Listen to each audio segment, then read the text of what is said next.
Doctor Yunus Tarique রহমানের বৈঠক অনেকের মনে জ্বালা ধরিয়েছে, বলছেন রিজভী।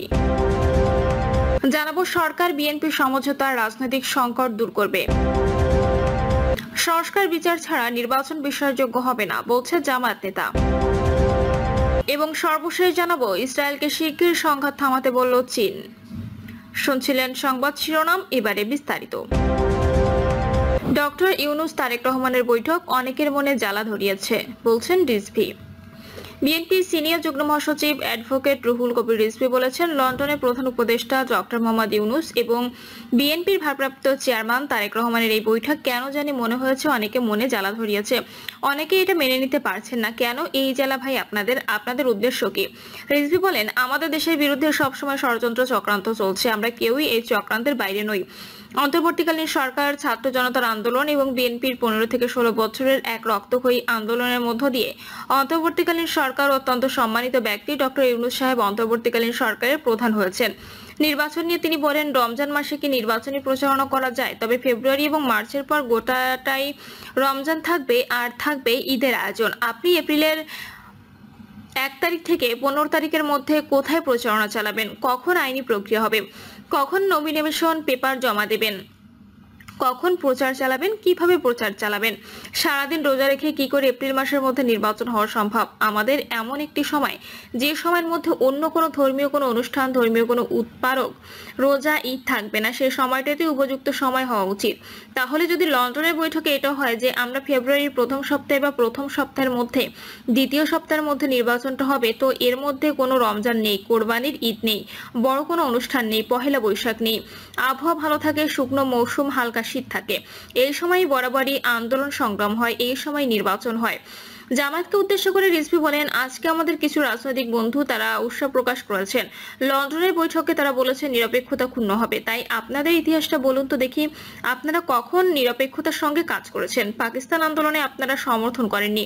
আপনারা 71 সালে জনগণের বিরোধিতা করেছেন। আপনারা 86 সালে শেখ হাসিনার সাথে নির্বাচন করেছেন। 95 সালে বিএনপি সরকারের বিরুদ্ধে হাসিনার সাথে একসাথে আন্দোলন করেছেন।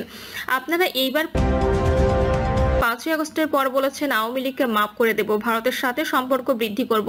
তাহলে আপনাদের রাজনীতিটা কিসের রাজনীতি? রাজনীতি মানে জনগণের কাছে ওয়াদা, জনগণের কাছে অঙ্গীকার, যেটি দেশনেত্রী বেগম খালেদা জিয়া, তারেক রহমান বারবার বলেছেন। এই হাসিনা দুর্বৃত্ত, এই হাসিনা গণতন্ত্র ধ্বংস করেছে, গণতান্ত্রিক অধিকার ক্ষুণ্ণ করেছে। মানুষের কথা বলতে গেলে তার ঠিকানা হয়েছে আয়নাঘরে, তার ঠিকানা হয়েছে পুলিশের অত্যাচার, র্যাবের অত্যাচার, তার বিরুদ্ধে শত শত মামলা, তার স্থায়ী ঠিকানা হয়েছে কারাগারে।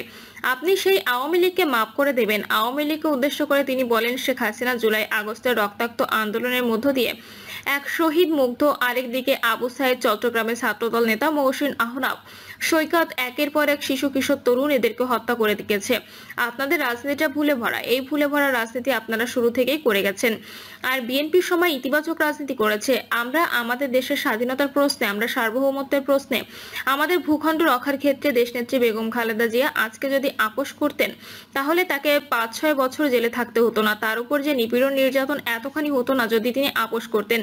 তিনি জনগণকে ছেড়ে কখনো যাননি শেখ হাসিনা গেছেন। খালেদা জিয়া কখনো মাথা নত করেননি, জানিয়ে রিজভী বলেন, এত বড় বড় কথা বলেছেন, বেগম জিয়ার বিরুদ্ধে কত অপপ্রচার, বেগম জিয়ার বিরুদ্ধে কত কুৎসা রটিয়েছেন, কত কি কথা বলেছেন, কিন্তু বেগম জিয়া তো দেশ ছেড়ে যাননি। বলেছেন শেখ হাসিনা যা বলছে, যে অপবাদ দিচ্ছে সেটি মিথ্যা। বরণ করেছেন নির্যাতন, কারাগারের মধ্যে থেকেছেন। যে কারাগার 200 বছরের পুরনো কারাগার, শুধু ধুলা ওড়ে, বালু ওড়ে, ওনার চোখের অপারেশন, সেই ধুলাবালু উড়ে তার চোখকে আরো ক্ষতিগ্রস্ত করেছেন। তারপরও শেখ হাসিনার অন্যায়ের কাছে তিনি মাথা নত করেননি। সরকার বিএনপি সমঝোতা রাজনৈতিক সংকট দূর করবে। ইসলামী আন্দোলন বাংলাদেশ আশা প্রকাশ করেছেন যে প্রধান উপদেষ্টা অধ্যাপক ডক্টর মোহাম্মদ ইউনূস এবং বিএনপির ভারপ্রাপ্ত চেয়ারম্যান তারেক রহমানের মধ্যে অনুষ্ঠিত বৈঠক দেশের চলমান রাজনৈতিক সংকট নিরসনে সহায়ক হবে। মাওলানা গাজী আতাউর রহমান জানান, নির্বাচনের সময়সূচি নিয়ে যে রাজনৈতিক অস্থিরতা চলছিল, এই বৈঠক তা কমাতে সাহায্য করবে।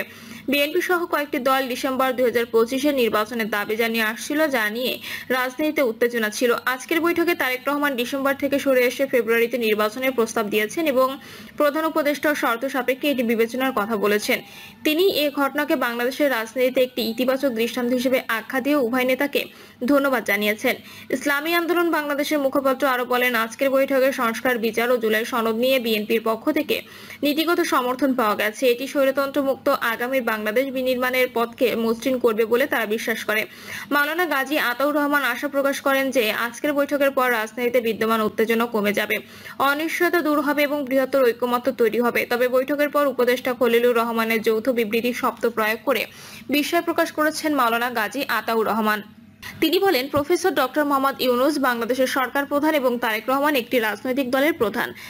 তাদের বৈঠক গুরুত্বপূর্ণ হলেও এটি মূলত সরকার প্রধানের সঙ্গে একজন রাজনৈতিক নেতার সংলাপ। এই সংলাপের পর বারবার যৌথ বিবৃতি বলা শোভনীয় নয়, কারণ একটি রাজনৈতিক দলের সঙ্গে রাষ্ট্রের যৌথ বিবৃতি প্রদান বা একক বিএনপির মতামতের ভিত্তিতে দেশের সামগ্রিক রাজনৈতিক সিদ্ধান্ত নেওয়া শোভনীয় নয়।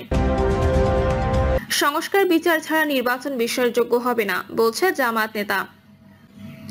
সংস্কার ও জুলাই গণহত্যার বিচার ছাড়া কোনো নির্বাচনই বিশ্বাসযোগ্য হবে না বলে মন্তব্য করেছেন বাংলাদেশ জামায়াত ইসলামের কেন্দ্রীয় কর্মপরিষদ সদস্য ও ঢাকা মহানগরের উত্তরের সেক্রেটারি ডক্টর মোহাম্মদ রেজাউল করিম। শুধুমাত্র ক্ষমতার হাত বদলের জন্যই আগস্ট বিপ্লব হয়নি, এমন মন্তব্য করেন এই জামায়াত নেতা। এ সময় সারা দেশের মতো রাজধানীতে তীব্র দাবদাহে সৃষ্ট জনদুর্ভোগে প্রান্তিক জনগোষ্ঠীর পাশে দাঁড়াতে সমাজের আত্মসচেতন ও বিত্তবানদের আন্তরিকতার সঙ্গে এগিয়ে আসার আহ্বান জানান রেজাউল করিম।